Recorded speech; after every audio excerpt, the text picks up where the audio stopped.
Stars Express with RJ Netra.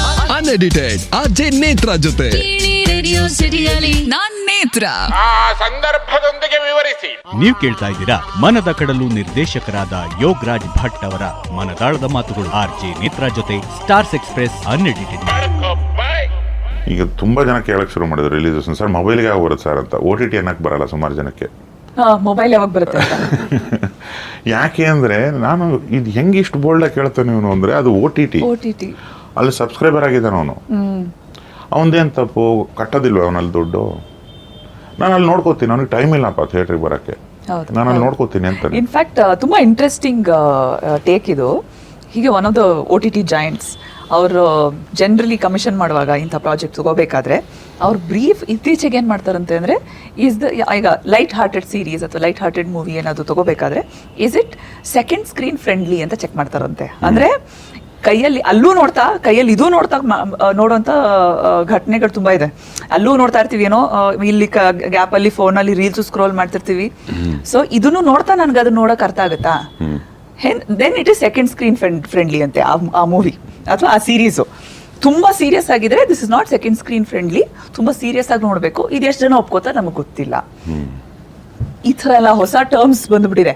ಈ second ಮನೆಯಲ್ಲಿ TV reality ಶೋಗಳು, ಮೆಗಾ ಸೀರಿಯಲ್ಗಳು ಬರ್ತಾ ಇರ್ಬೇಕಾದ್ರೆ ಅಡಿಗೆ ಮಾಡ್ಕೊಂಡು ನೋಡ್ತಾರಲ್ಲ, ಆ ತರ ಮಲ್ಟಿ ಟಾಸ್ಕಿಂಗ್. ಅಷ್ಟೇ ಯಾಕೆ ಟಿವಿ ನೋಡ್ತಾ ಇಲ್ಲಿ ಫೋನಲ್ಲಿ ರೀಲ್ಸ್ ಸ್ಕ್ರೋಲ್ ಮಾಡ್ತಾ ಇರ್ತಾರೆ. ಸೊ ಅಲ್ಲೊಂದು ಸ್ಕ್ರೀನ್ ಇಲ್ಲೊಂದು ಸ್ಕ್ರೀನು ಪಕ್ಕದಲ್ಲಿ ಇದ್ರೆ ಲ್ಯಾಪ್ಟಾಪ್ ಇದ್ರು ಅದು ಉಂಟು. ಕೆಲಸ ಮಾಡ್ಬೇಕ್ರಿ, ರಿಮೋಟ್ ಕೊಟ್ಬಿಡ್ಬೇಕು ಪಿಕ್ಚರ್ ರಿಲೀಸ್ ದಿವಸ.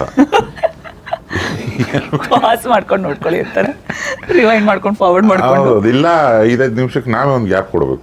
ಏನಾದ್ರು ರೀಲ್ಸ್ ನೋಡ್ಕೊಂಡ್ಬಿಡಿ, ರೀಲ್ಸ್ ಬ್ರೇಕ್ ಅಂತ. ಅಂತದೊಂದು ದಿನ ಬಂದ್ರೆ ನಿಜವಾಗ್ಲೂ ಎಂತ ದುರಂತ. ಬಟ್ ಅನ್ಫಾರ್ಚುನೇಟ್ಲಿ ಜನರಲಿಗೆ ಅಟೆನ್ಷನ್ ಡೆಫಿಸಿಟ್ ಆಗಿದೆ. ನೋಡ್ತಿರೋದ್ರಲ್ಲಿ ತಕ್ಷಣ ಗಮನ ಎಲ್ಲೋ ಹೊಟ್ಟೋಗಿರುತ್ತೆ, ಮತ್ತೆ ವಾಪಸ್ ಬರ್ತೀವಿ, ಮತ್ತೆ ನೋಡ್ತೀವಿ. ಆ ರೀತಿ ನೋಡಿದ್ರೆ ಕೆಲವು ಸಿನಿಮಾಗಳು ಥಿಯೇಟ್ರಲ್ಲಿ ಅಂತ ನೋಡಿದಾಗ ಸಮ್ವೇರ್ ಓಕೆ ಸುಮಾರಾಗಿದೆ ಅಂತ ಅನ್ಸಿರುತ್ತೆ. ಮನೆಗೆ ಹೋಗಿ ಅದು ಟಿವಿಯಲ್ಲಿ 2-3 ಸಲ ಬಂದಾಗ ಈ ಚೆನ್ನಾಗಿದೆ ಪಿಕ್ಚರ್, ನಂಗೆ ಯಾಕೆ ಅವಾಗ ಇಷ್ಟ ಆಗ್ಲಿಲ್ಲ ಅನ್ನೋಂಥ ಉದಾಹರಣೆಗಳು ಬಹಳ ಇದೆ. ಅದೇ ಈ ಕ್ಲಾಸ್ಮೇಟ್ ಇದ್ದಾಗ ಒಬ್ಳು ಹೇತ್ರಿ ಪೇತ್ರಿ ತರ ಯಾರೋ ಇರ್ತಾಳೆ ಹುಡುಗಿ, ಅಷ್ಟು ಕಣ್ಣು ಹೋಗಿರಲ್ಲ. ಅದೇ 10th ಪಾಸ್ ಆಗಿ ಎಲ್ಲ ಸಪ್ರೇಟ್ ಆಗಿ PU ಮುಗಿದು ಡಿಗ್ರಿ ಟೈಮಲ್ಲಿ ಸಿಗ್ತಾಳೆ, ಇದು ಹೋಳೇನೇನೋ ಇವಳು ಆಗಿದೆ ನಿಮ್ಗೆ. ತುಂಬಾ ಜನ ಹುಡುಗರ ಅನುಭವ ಅದು. ಅವಾಗ ಯಾಕೆ ಅಂಡರ್ ಎಸ್ಟಿಮೇಟ್ ಮಾಡ್ಬಿಟ್ಟು ಇವಳನ್ನ, ಏನ್ ಚೆನ್ನಾಗಿದೆ ಆ 10th ಅಲ್ಲಿ ಇನ್ಯಾರಿಗೆಲ್ಲ ಏನ್ ಹೊಡಿತಿರ್ತಾರೆ, ಇವಳು ಸ್ವಲ್ಪ ಸುಮಾರಾಗಿದೆ ಹೇಳೋದು ಬಿಟ್ಬಿಟ್ಟಿರ್ತಾರೆ. ಅದು ಸುರಸುಂದ್ರಿ ಯಾರು ಅವಳದ್ದು ಏನೋ ಕರಿಯರು ಮಣ್ಣು ಮಸಿ ಅಂತ ಅವಳು ಏನೇನೋ ಆಗ್ಬಿಟ್ಟಿರ್ತಾಳೆ. ಇವಳು ತುಂಬಾ ನೆಗ್ಲೆಕ್ಟ್ ಮಾಡಿದವಳು ಕಣ್ಣಿಗೆ ತುಂಬಾ ಅಂದವಾಗಿ ಕಾಣಿಸ್ತಿರ್ತಾಳೆ. ಆ ಥರ ಅದು ನಾವು ಯಾವ ಟೈಮಲ್ಲಿ ನಮಗೆ ಎಷ್ಟು ಪುರುಸೊತ್ತಲ್ಲಿ ನೋಡಿದೀವಿ ಅನ್ನೋದ್ರ ಮೇಲೆ. ಆ ಸಂದರ್ಭದೊಂದಿಗೆ ವಿವರಿಸಿ. ನೀವು ಕೇಳ್ತಾ ಇದ್ದೀರಾ ಮನದ ಕಡಲು ನಿರ್ದೇಶಕರಾದ ಯೋಗರಾಜ್ ಭಟ್ ಅವರ ಮನದಾಳದ ಮಾತುಗಳು. RJ ನೇತ್ರ ಜೊತೆ ಸ್ಟಾರ್ಸ್ ಎಕ್ಸ್ಪ್ರೆಸ್ ಅನ್ಎಡಿಟೆಡ್.